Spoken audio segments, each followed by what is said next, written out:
आता पाहूया हरवलेल्या व्यक्तीसंबंधित एक बातमी. रेल्वे पोलीस स्टेशन बडनेरा येथे दिनांक 19/2/2025 रोजी तक्रारदार नामे रुमी रोमन मीन्स टोपो, वय 34 वर्ष, राहणार ग्राम मालम, नवाटोली पोलीस स्टेशन, चैनपुर, जिल्हा मुलगा, झारखंड यांनी दिलेल्या तक्रारीनुसार त्यांचे पती रायमोन अँथोनीस टोपो हे दिनांक 14/2/2025 रोजी प्रवास करीत असताना रेल्वे स्टेशन चांदूर रेल्वे येथे उतरले होते, अशी माहिती रायमोनच्या मित्रांनी दिली. त्या तक्रारीवरून बडनेरा पोलीस स्टेशन येथे मिसिंग मनुष्य क्रमांक 2/2025 नुसार तक्रार नोंदविण्यात आली आहे.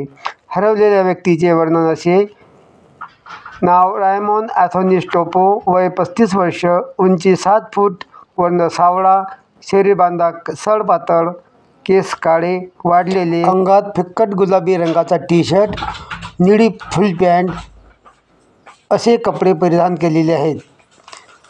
अशा वर्णनाचा व्यक्ती कुणाला आढळल्यास बडनेरा पोलीस स्टेशन, रेल्वे यांच्याशी संपर्क साधावा, असे आवाहन सहाय्यक फौजदार गजानन टाले यांनी केले आहे. आमच्या चॅनलला लाईक करा, शेअर करा आणि सबस्क्राईब करायला विसरू नका.